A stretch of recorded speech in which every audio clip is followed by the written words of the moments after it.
Hi Singapore, this is Richie McCaw, captain of the New Zealand All Blacks, and you're mauling with the best in sports on 938 Live.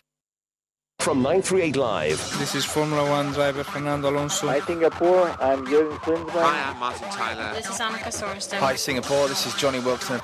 You're locked on to the best in sports. Cheers. You're listening to Singapore's longest running and only sports talk show on radio. 16 years and still going strong. A good Saturday to you and welcome to SportsZone on 938 Live. I'm Noah Tan and today we'll be looking at two of the most popular sports in Singapore.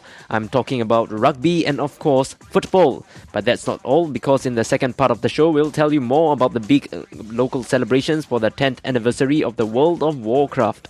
Plus, you'll also stand to win a special collectible figurine of the Lich King Arthur's metal helm.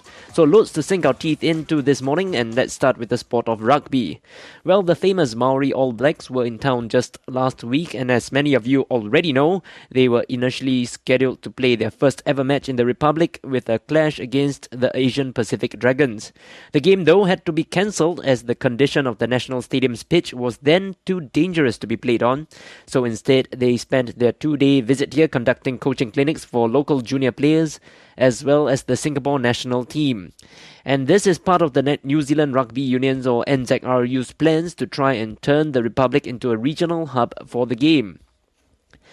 Well, earlier this week, I managed to have a chat with Nick Brown, who's a general manager with the NZRU, and I first asked him how they were planning to grow the sport in the country. There's real momentum around rugby as a global game.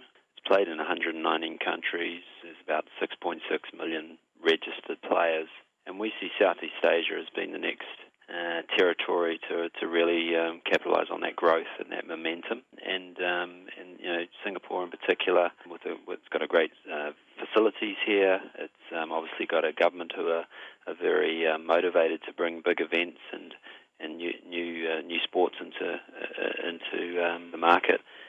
So we see that as a really good opportunity, something that we'll be doing more of. In terms of how we're going to grow the game here, I guess we did have plans to have the Maori All Blacks play here, and even though that didn't occur, we still brought the team into Singapore for 3 days. And so we built promotional activities and publicity opportunities and community events around the team, and we'd look to do more of that in the future as we do in other markets around the world. Okay, and do you have any strategies or timelines that you're adhering to? Yeah, look, I think, from here through to 2019, you'll increasingly see the All Blacks brand. We hope you'd see the All Blacks brand being more visible in the region. I say 2019 because obviously Japan is going to be hosting the Rugby World Cup in 2019, and so that'll be the first time an Asian country has hosted the World Cup. So that's a great opportunity. We think there'll be a lot of growth that will come on the back of that tournament in terms of awareness and participation and people in the region really starting to get involved and get behind rugby. So we think the next few years are going to be really important in that regard. To that end, how important is it for Singapore to play host to world-class events like the Super Rugby or the IRB Sevens? Yeah, look, we think that'll be important. We believe that increasingly more rugby events will come to this part of the world. I think people recognise how important Singapore is as a hub and an influential place in the region. So yeah, it would be great to see more sevens coming here. Obviously, the Super Rugby process went pretty close. We were there was a lot of parties who were keen to see Singapore get a stop on the Super Rugby tournament. That didn't eventuate, but hopefully in the future that will happen. And I know that SANZAR, who are the organisers of that tournament, I know they're trying to find ways that they can still at least have a connection between the Super Rugby tournament and Singapore. So hopefully that some sort of connection there eventuates as well. So of course the Maori All Blacks were unable to play the Asian Pacific Dragons recently due to the poor grass condition of the National Stadium. Do you think this could have a negative impact on Singapore's reputation as a destination for hosting world-class rugby events? Yeah, it was disappointing that the grass on at the new stadium wasn't at a level that we could play the game there, just because it's so important with the way these guys play, that the grass is in the right condition just to prevent any injuries. That said, though, we know that it's a fantastic facility there at the National Stadium in so many ways. It looks to be world class in terms of stadium facilities. So we're very upbeat, and we're very hopeful that we'll get other opportunities to play at that venue. It's just unfortunate that on this occasion the turf or the pitch wasn't quite at the standard we need. But no, I don't think long term that will have an impact. I think anyone who's been who knows about that facility knows generally it's a great setup, and as I said before, the government, local government, are very motivated, and they are reaching out to sports like rugby to try and identify new opportunities for rugby to come here, and I'm sure we'll see more of that in the future. So are there any other plans in the pipeline to bring the Maori All Blacks back to Singapore to play a friendly match, or even maybe some other events that the NZRU could organise in Singapore?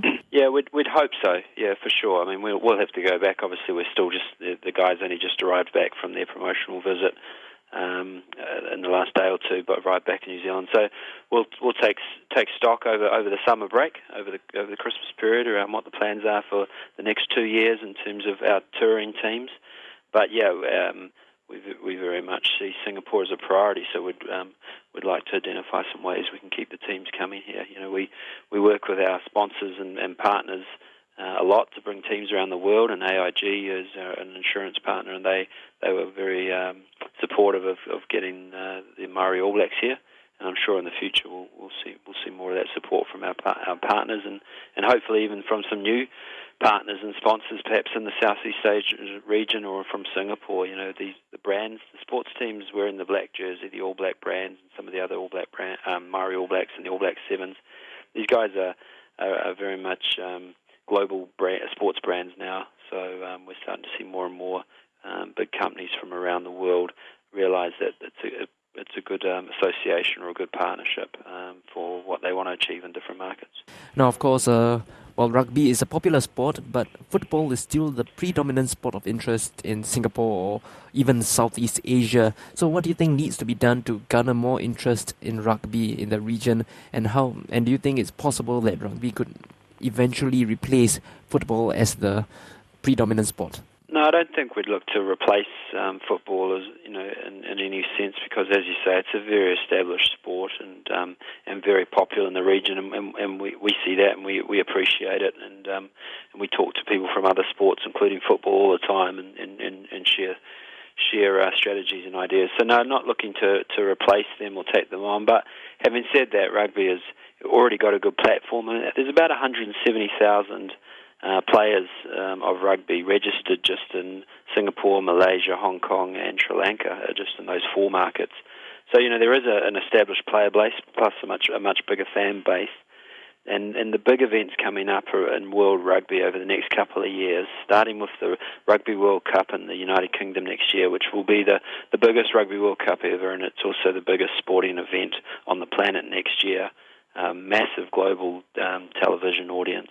So that'll we think that'll trigger a lot of growth in all parts of the world. 2016, the next year, rugby returns to the Olympics for the first time in many decades. So that's at Rio de Janeiro and that's rugby sevens, 7-a-side game. Both men's and women's will have medals at Rio. And then, as I said, building out to a Rugby World Cup in 2019 in the Asian region, Japan. We think, based on all of those things, the growth of rugby is just going to continue to move really quickly. It's a fast move, fast sport to watch, entertaining sport, and the good thing about it is, it caters to people of all shapes and sizes. You can be the big guys in the forwards, or you can be smaller and faster and still have a place in a rugby team. They do need all those different sort of skill sets and body shapes and sizes to play rugby. So we think it's just going to grow and grow quickly over the next 5 years. Okay, finally, of course, sponsorship is going to be a very important aspect for the sport to grow. So what are the NZRU's plans in that aspect? Yeah, look, as I said before, we now have more than one team in black jerseys. So we've got the All Blacks, we've got the Maori All Blacks, which are the indigenous team. We've got the Seven-a-sides, All Black Sevens, and then we've got two women's teams, the Black Ferns, both in sevens and 15s, and then the junior All Blacks, which are the younger guys, the under 20. So across those 6 teams, it's quite a unique portfolio, and they travel the world. They travel to about I think it's about 26 cities in 16 countries that they play, in any 18-month period. So they really do travel the world. So that makes them quite attractive to commercial companies and corporations who want to associate with a team that can go into all those markets. And then the other thing about these guys is, they stand for the high performing teams. They stand for excellence and success. The All Blacks have won 83% of their games in the professional era. So 83% winning records. It's unrivaled in any sport for any national team.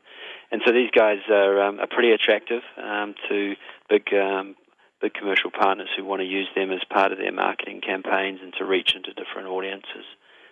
So look, we're talking to some of the organisations in Singapore and in the Southeast Asia region, just around how we can partner with them to use our teams and the audience that our guys have around the world to help those companies achieve some of their marketing and business goals.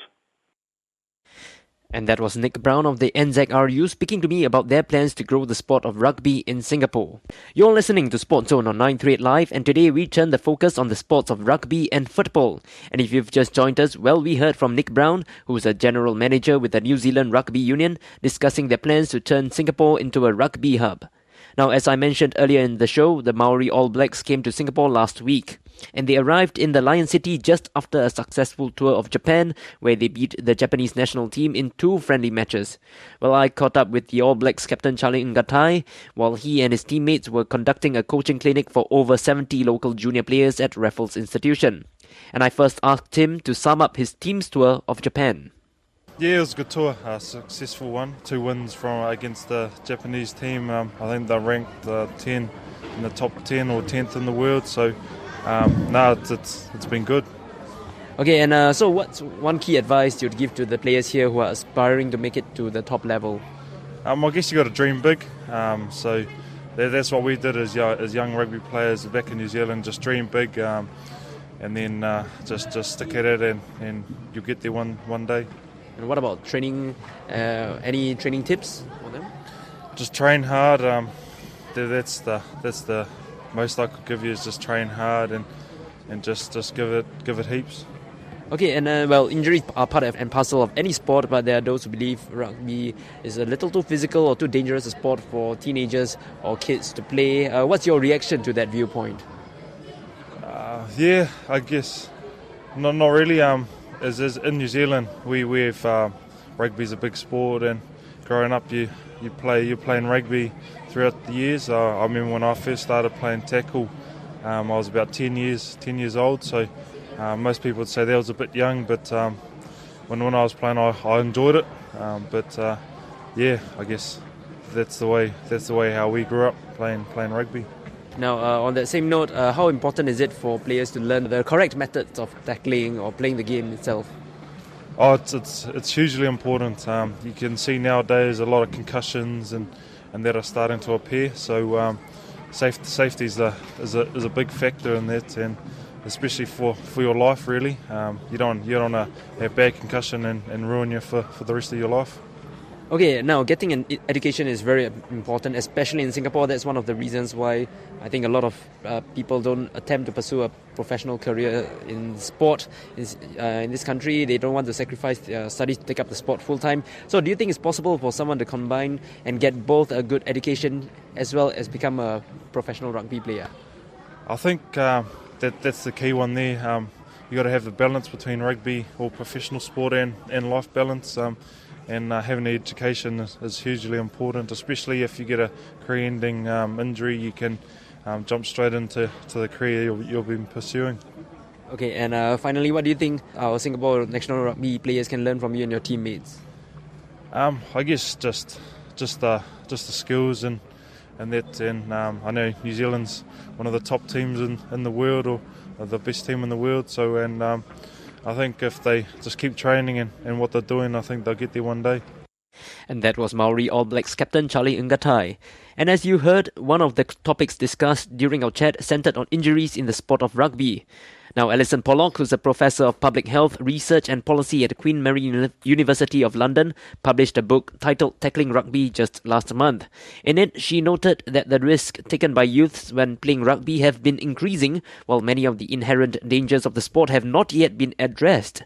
And she told me in a recent interview that she wants parents to know the potential dangers of rugby before letting their children take up the sport.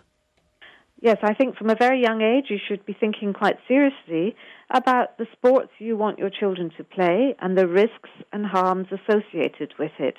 And I think it's very important that we remember that all sports should be child's play. Children are at play.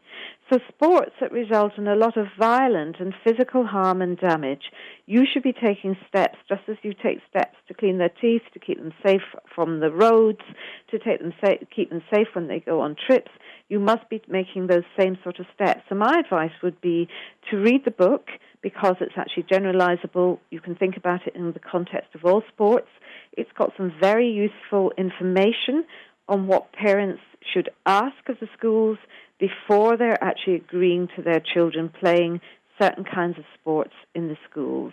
And how confident are you that the relevant authorities of the game will address the dangers of the sport?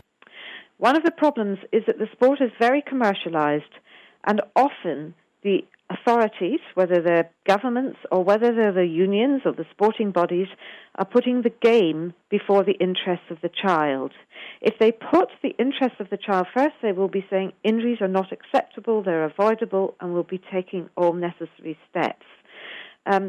So I think it's up to parents and schools and coaches to put huge pressure on the governing bodies of the sports and also of the government to say it's not acceptable that our children should be used as cannon fodder for the commercial game. And I think the best thing that could happen is for the child's game to be completely removed from the professional sporting bodies, so that they should not have an interest in the oversight of the children's game. Because for them, the children's game is a means of recruitment. It's a way of recruiting children into the professional sport. But most children that don't play rugby, or play football, are actually not going to be professional players. So if they're injured, they're simply discarded and end up on a heap of discarded players. But actually, of course, they carry their injuries for the rest of their lives with themselves and their parents and their families, and also, of course, government and taxpayers as well. So we have to think about this a lot. And the sporting bodies and the governments which are sponsoring the sporting bodies need to take much greater steps to ensure that the child comes first and it's child's play and not the professional and corporate interests of the game. And that was Alison Pollock. Strong words there from her. Well, that's all the time we have for you in part 1 of SportsZone. And coming up after the news, we'll be bringing you the latest about the big local celebrations for the 10th anniversary of the World of Warcraft. And you'll also stand to win a special collectible figurine of the Lich King Arthur's metal helm. Plus, we'll also hear from Liverpool legends Emile Heskey, Jersey Dudek and Michael Thomas about their thoughts on the Reds and more. So stay tuned, because it's all happening right here on SportsZone, only on 938 Live. Hi Singapore, this is former Liverpool midfielder Jason McAteer, and you are listening to the guys on 938 Live Sports.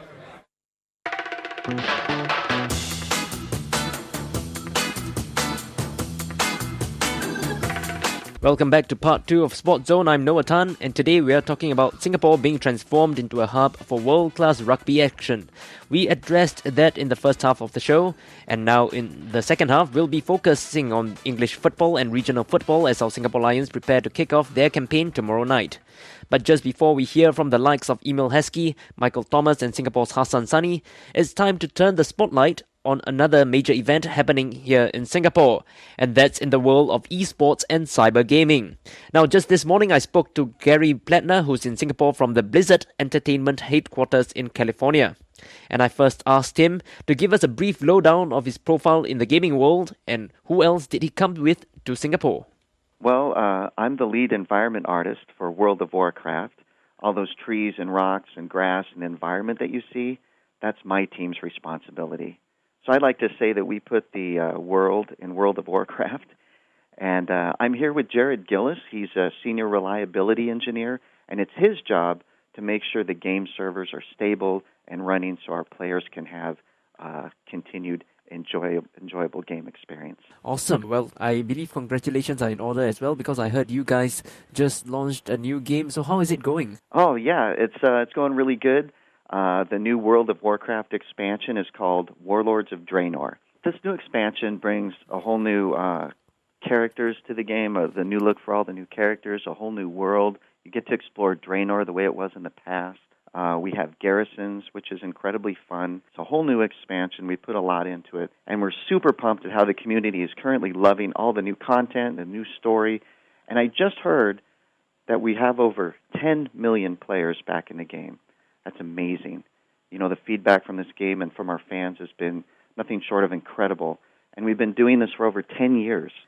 Excellent stuff. Okay, so what brings you guys to Singapore? Well, this is going to be our 10-year anniversary of World of Warcraft. We're going to celebrate that in a place called Zook. And it's just an incredible occasion that we just wanted to personally thank our fans for being with us for all those years. So this event is going to be for our players. So 10 years, Yeah. It's an incredible amount of time. What can we expect at the event tomorrow? Well, you can expect to have a lot of fun. And you're going to have a lot of games are going to be there and a lot of cool prizes. I figured it wouldn't be a Blizzard event if you couldn't win a bunch of loot. So this is going to be a great opportunity to get back in touch with your WoW friends. And, I should say you should come early because I bet a lot of that loot is going to run out fast. And me and Jared are going to do an autograph session, so come out there. I'd love to meet everybody and just say hi. Sounds awesome. Just a quick question finally. Can I bring my friends if I want to go there? Tell us a bit more about how one can participate in this event. Oh, absolutely. The event is open to everyone. Even the Alliance can come. So feel free to bring your family and your friends and guildmates. I believe the doors open at 7 and the event ends around 11. So if you want more information, just go to warcraft.sq and we'll see you there. And that was Gary Plattner from the Blizzard Entertainment headquarters in California. He's here in Singapore for the 10th anniversary celebrations of the World of Warcraft, taking place at Zook tomorrow night. And we too have a special prize to be given away. It's valued at around $250 on eBay. It's no longer in production, so obviously it's a collectible for any fan of the Warcraft franchise. Thanks to our friends from Blizzard Entertainment in Singapore, today's prize is a miniature figurine of the Lich King Arthur's metal helm. The Lich King, of course, was the second expansion set released in 2008. And we are giving away a figurine of the helm of the crown worn by Lich King Arthur's. All you have to do to win this special prize is call now and tell me the name of the annual trade and gaming event organized by Blizzard Entertainment in the US. Is it A, DragonCon, B, BlizzCon, or C, Comic-Con? I will repeat the question again. What is the name of the annual trade and gaming event organized by Blizzard Entertainment in the US? Is it A, DragonCon, B, BlizzCon, or C, Comic-Con? Call now 669-11938. That's 669-11938. And while you head to the phone, time to look at English football, and the EPL resumes this weekend after the international break. And some of the key matches are Arsenal at home to Man United, Swansea travel to Manchester City, while Liverpool are away to Crystal Palace. The Reds are presently in 11th place after 4 wins in 11 matches. And last week I caught up with former Liverpool stars Emile Heskey and Michael Thomas. Besides the Reds, we also talked about Aston Villa and Arsenal. But my first question to 36-year-old Heskey was, why is Mario Balotelli still unable to find the net in the Premier League? Probably not created that many chances for himself, and the chances being created for him has probably been quite low as well. But he's just got to keep working hard. The system isn't probably what he's used to. and he's got to work on hard in training to figure it out for himself. Now, in context, Liverpool aren't having a good season at all so far in the Premier League. Expectations were naturally high for them following their close title run in last campaign. But do you think the Reds overachieved last season, or are they underachieving this season? I think they overachieved last season. I personally didn't think they would be that far ahead. But when you have the best striker in the world in your team, and a combination with another exceptionally good young striker in Sturridge, that's what you're capable of. Because at the end of the day, the defence wasn't the best. It didn't really perform too great, but they had 51 goals in Sturridge and Suarez. Okay, and let's move on to another of your former clubs, Aston Villa. They started the season well but have faltered really badly recently. What's the reason for the decline, you think? The squad isn't as strong as probably the manager would like to. They haven't got the strength in depth. They missed Benteke for long parts of the season and towards the end of last season, which has been disappointing because he's been the mainstay of where you get your goals, and the other lads haven't really stepped up to the plate. But I believe that they're strong enough to actually stay in the league, but they've probably just got to reevaluate where they are and where they want to go with the team. Okay, and over now to the international game. But do you think Wayne Rooney should still be leading the line for England? Yeah, I think so. At this moment in time, I think he's the best player that England have got, and the best captain that England have got right now. He's an exceptional player, exceptional talent, and he'll go on and break every record possible. Were the A-League side the Newcastle Jets? So tell us a bit about your experience in the A-League. Oh, it was great. Wonderful league, growing league. It's got some really, really exceptional players. Some that are going actually to Europe and playing in Europe, playing in Celtic, playing in the Dutch league, playing in the German league. And it's only going to get stronger and bigger and better. I had a wonderful time at Newcastle. It's a family-run team, and the fans were exceptional to me. The owner and the chief exec were great. What's next for you in your career? Is retirement perhaps on your mind, or are you looking to go back to England or maybe even join the Indian Super League? I haven't actually. Look, I'm still. My legs are still moving, so I'm actually thinking. Shall I just carry on playing? But it's one of those things you just got to reevaluate every now and again and look at how I feel. I feel great at this moment in time and would love to carry on playing.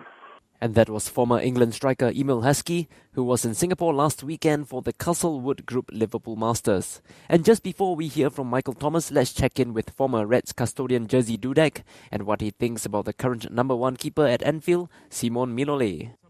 I don't understand the criticism. I think it's only about that Liverpool is not winning games that they did last year. That's why the concentration is always on goalkeeper, but I don't see him in out of form or something like that. I've been in Liverpool for 1 week. I saw in training, I saw in the game. He's very good. The people are looking always for the goalkeepers, try to destroy his game, but I think he knows what to do. Liverpool goalkeeper needs to be strong-minded, and I think he is. Ex-Polish goalkeeper Jerzy Dudek. Well, I also caught up with Michael Thomas, who was at a coaching clinic with the kids of Tanglin Trust School. And my first question to him was about his reactions to working with the kids. It's been fantastic, really. It was great for us ex-players to come and see the kids, the future supporters of Liverpool and future players. And it's good to give back, always good to give back. So all the boys are enjoying it so far. Awesome. And on the subject of youth development, what do you see now in the modern game that is different from when you were learning the game? Well, actually now there's not a lot of youth coming through in the development side. And there's more, obviously, if they do bring youth over, it's like from abroad, from far fields of South America at 16 years old. In my time, there was normally local kids or players from the north of England, me being at Arsenal, that is. So that's a big difference. The scouting is very, very wide at the moment. Okay, and is there a particular footballing trait, philosophy, or maybe even a value that is now missing from the youth playing the modern game that you wished had remained from your time? Obviously, we always like to see the homegrown players come through, but to have that feeling, affinity with the club as well. You know what it feels to lose, them being from the area and being part of the club. They feel it much more. That's the only sad bit about from my time to now. There's not enough youth, as I said, not enough youth players are coming through. But apart from that, it's exciting times watching football these days. It's expensive for parents, but it's exciting times. Okay, and now looking at the current Liverpool team, what do you make of their plight at the moment? They're not doing too well. Should we blame Brendan Rodgers? Is it Balotelli's fault? What's happening? At the moment, it's hard to say, really. Obviously, we lost Suarez and we've lost the goals with Suarez and Sturridge. And to be honest, sometimes I think we papered over the cracks last season because obviously no team should be winning a championship with letting in 50 goals. And I think that's the biggest thing we found so far, that, defence is still the same. And plus, we're not scoring goals from other positions. When a Liverpool team of the past never depended on one player. Everybody could score. Okay, and realistically speaking, what should Liverpool be aiming for this season, you think? It's going to be, they've got to get into a Champions League position. Definitely have to get into a Champions League position and to win a trophy, I'd say. They've bought enough players this season, so they've got a big enough squad. But it's about cup wins now. Win a trophy and get that league and get confidence in the side. Well, another of the teams that you've played for in your career, Arsenal, they're not doing too well as well, especially in defence. What do you make of the whole situation there? Do you think Arsene Wenger, why do you think he did not go out and buy a defender? No, I don't know. It's not just this year, is it? Every year we talk about Arsenal. It's the same thing, defending wise. Are they good enough to win a championship? And every year it's the same, They're not good enough to win a championship. But they're always going to be finishing in the top four. So it doesn't matter if they're having a blip at the moment. They'll always finish in the top four because they create goals. They score from different positions. So with Arsenal, they'll always be up there. Well, you mentioned that it's been the same every year, and the one constant is manager Arsene Wenger. Do you think he should remain at the club, or should the club try to bring in a new manager, try to freshen things up a little? I think Arsene Wenger's done fantastic since he came to Arsenal. And I said at the start of the season, I thought he should have bowed out on a cup win when they won the FA Cup. And he should have gone upstairs, and he should have brought in Ronald de Boer from Ajax with Dennis Bergkamp and Steve Bolt. Then there's a new impetus, really, for the club and for the players. It's a fresher look. Sometimes you need that. You get the manager there all the time, you go stale after a while. And the Dutch boys got the same philosophy as Wenger. So nothing's going to change in that sense of style of football you're playing. So if you were in Arsene Wenger's shoes, what would you do in January? Who would you bring in? Sometimes it's hard to buy someone in January. The players you want, it's going to cost over the odds. And you sometimes can't get them if they're still in the Champions League. So that's always a tough one. So that's why I don't think Wenger likes to buy in January. Like most managers don't want to buy. If you can find a rough cut diamond, it's great to buy, but it's not many out there that you can find. And you just heard from Michael Thomas, and before him were Jerzy Dudek and Emile Heskey. They were in Singapore last week for the friendly clash against our ex-internationals. And before we go to a traffic update, it's time to announce our contest winner. I asked you earlier to tell me the name of the annual trade and gaming event organised by Blizzard Entertainment in the US. And the correct answer is BlizzCon. And our winner is Ang Chuan Kai. Ang Chuan Kai, congratulations, you've won yourself a miniature figurine of the helm worn by Lich King Arthas. It's worth about $250 and it was launched in BlizzCon 2008. It's no longer in production, so that makes it a true collectible for any World of Warcraft fan. Thanks once again to Blizzard Entertainment Singapore for the special prize. Okay then, time for Traffic Watch, and when we return, you'll hear from Singapore's #1 goalkeeper Hassan Sunny and his preparations for the Suzuki Cup. But first, here's Traffic Watch. Hi Singapore, this is Shari Shah and I play for national football team. For all your football news, stay tuned to SportsZone on 938 Live. Welcome back to the final stretch of SportsZone as we turn the focus now to regional football and the AFF Suzuki Cup. Well, our Singapore Lions will kick off their title defence tomorrow night against Thailand. And one of the players who will likely be involved in the game is goalkeeper Hassan Sunny. He recently won the Player of the Year award for his heroics in Warriors FC's title-winning run in the S-League, making him the first ever goalkeeper to receive the accolade. So I got in touch with Singapore's number one just before a training session 2 days ago, and my first question to him was, what will be going through your mind when you step onto the pitch at the National Stadium for the opening game? Of course, it will be an honor to get the number one jersey to represent Singapore. But I'll take this, I will not put any high pressure on myself. So I'm just going to do my best, and I don't need to worry what's the outcome after that. So, if I just give my best, all that will come later on. Now, due to injuries over the last few years, you've missed out on the previous Suzuki Cup campaigns. But what did you learn from your predecessor, Lionel Lewis, as you prepare for the new campaign? Of course, Lionel Lewis. I worked with him so many years. In fact, for almost 8 to 9 years. Sorry. As you know, Lionel Lewis. A big game player, so I've learned a lot from him. Stay calm and you just put a smile every time you are in a difficult situation. I've learned that a lot from him. So it was it was an honor to be his working partner.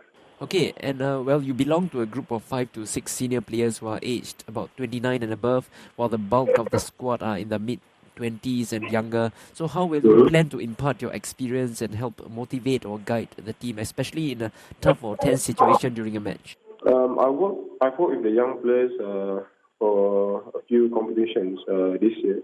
So, of course, I think they know me well.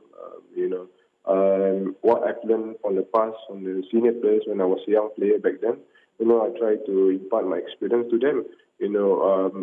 Of course, sometimes we have to go the hard way. Not every time we need to be nice to them, but sometimes we go the hard way, have to use vulgarities, but have to just push them a little bit more, just to push them to the next level. I hope that that motivates them more. Okay, and finally, what is your personal pledge to the Singapore fans who have waited more than 7 years to see the Lions being crowned champions of Southeast Asia once again at the National Stadium? Of course, we want to do well. Playing at home in front of fans. We need the support definitely. They are important to us. I hope they can come down and support us. Be the 12th man. And like I said, with fans, we will perform better definitely. And yes, I am very excited to have them in the stadium. National goalkeeper Hassan Sunny. Well, let's hear now from one of the most experienced players in our national team, 30-year-old centre-back Baihaki Kaizan. He has played a part in all 3 of the Republic's title-winning AFF campaigns in the last 9 years. And the Lions 12 star told me in an interview he feels the younger players in the national team have progressed tremendously over the last few years. As far as June, I think I've been working with them. Not only in June, I've been working with them since the days of Lions 12 as well. And until today, until the recent Asian Games, then until today, which is the AFF Suzuki Cup. So I think I've seen their progress, and of course I've seen their younger days to they're considered young adults now, and I think they have worked to their best, and I think they're up to the mark. It's no matter of about showing their skills and showcasing their talent. Okay, and defensively, it appears that you might be working with Hassan Sunny as the new number 1 in goal. And if the 30-year-old is selected in the starting 11, how different is it for you considering you've played alongside other keepers like Lionel Lewis and Iswan Mahmud? Yeah, honestly, Hassan is not a stranger to me. I think we have been working together in club level as well, and also with a few tournaments like the Asian Game qualifiers, the World Cup qualifiers. Of course, he has featured some of the matches as well. We know Hassan, and this year I can see that it's his year. He has been incredibly powerful at the back. We know his physical presence and his leadership as well in Warriors FC. I don't have any doubts. Playing with Hassan in the back, we have all the confidence. He gives us a bit of that comfort by shouting at us, giving us proper instructions. So I feel glad that behind my back, I feel secure. Okay, and with only 3 wins in 9 international matches this year, how confident are you of the Lions qualifying for the semi-finals of the Suzuki Cup? As you know, this year, this team, since the takeover from Coach Ben, he has always emphasized on putting in more young players, and this is the transition year for the national team. And of course, these boys, they want to show as well. They want to win like how we have won before. Things will not be easy. Of course, success doesn't come overnight. Everybody got to do their part. I'm sure they want to taste glory and success as well. So, and we are at the right time, not focusing only on the matches that we have lost before in the friendly games, but I'm sure they know what they want, and I think the previous games are all best for us. I think this time now is a nice blend, and I think everybody is ready. Okay, and finally, your thoughts on the opening clash on Sunday night against arch rivals Thailand? To be honest, they have always been the powerhouse of ASEAN, and we always put ourselves, below them. Honestly, I don't want to focus on winning. I just want to focus on, doing our job properly and try to perform as a team. Only by doing that, the result would say for itself. And we are playing at home. Of course, we try to make use of all the advantage that we have. I think the most important thing is to stay focused throughout the 90 minutes, and we'll see. National defender Baihaki Kaizan. Well, just a reminder that our Singapore Lions will begin their AFF Suzuki Cup campaign against Thailand at the National Stadium tomorrow at 8 p.m. And we wish our Lions all the very best in the tournament. And just before we wrap up the show, well, this weekend marks the final race of the 2014 Formula One season. The fight for the World Drivers' Championship is down to the wire as Lewis Hamilton leads by only 17 points over his Mercedes teammate Nico Rosberg, with 50 points instead of the usual 25 being awarded to the winner of the Abu Dhabi race tomorrow night. Hamilton is looking to secure his second world title. And in order for Rosberg to capture his maiden world title, he'll need to win the race and hope Hamilton finishes in third place or lower. Well, let's hear now from Fernando Alonso, who's leaving Ferrari, followed by Red Bull's Sebastian Vettel, who's replacing Alonso, and the pre-race reactions from Rosberg. It was a fantastic 5 years. I cannot say anything more than that. I grew up as a person, as a driver. I experienced an amazing things with the team, and has been such a pressure and such a privilege to drive for Ferrari that I only have good memories. Of course, it's a little bit sad not to win a championship with them, and we've been so close for so many years, but it's true that we had very strong opponents, and we have a domination era of Red Bull, and this year with Mercedes that no one can do anything against them. So at the end of the day, I think we fought with the heart, and I feel very proud. Been with Red Bull for a long time, not just with Red Bull Racing, but Red Bull as a whole. And since I was 12, I was wearing the Red Bull helmet. So it's a long time. It's 15 years of my life. So it was definitely a long-term relationship. And now I'm, hoping for the next one. It's an intense weekend for sure, yes. I wouldn't use the word pressure, but it's going to be intense. It's going to be a great battle. I look forward to it. That's what I've been working towards for a while now, for this sort of chance now, this last race here.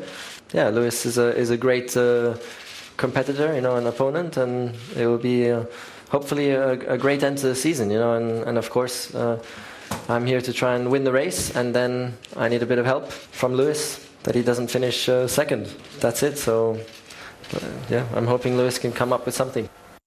And you just heard from Nico Rosberg, Sebastian Vettel and Fernando Alonso. Let's hope for a great season-closing F1 race tomorrow night. Well, that's all the time we have for SportsZone today. A big thanks to all who took the time out to speak to us, and once again, all the best to our Singapore Lions in their title defence of the AFF Suzuki Cup. Till the next time, I'm Noah Tan. Take care and bye for now.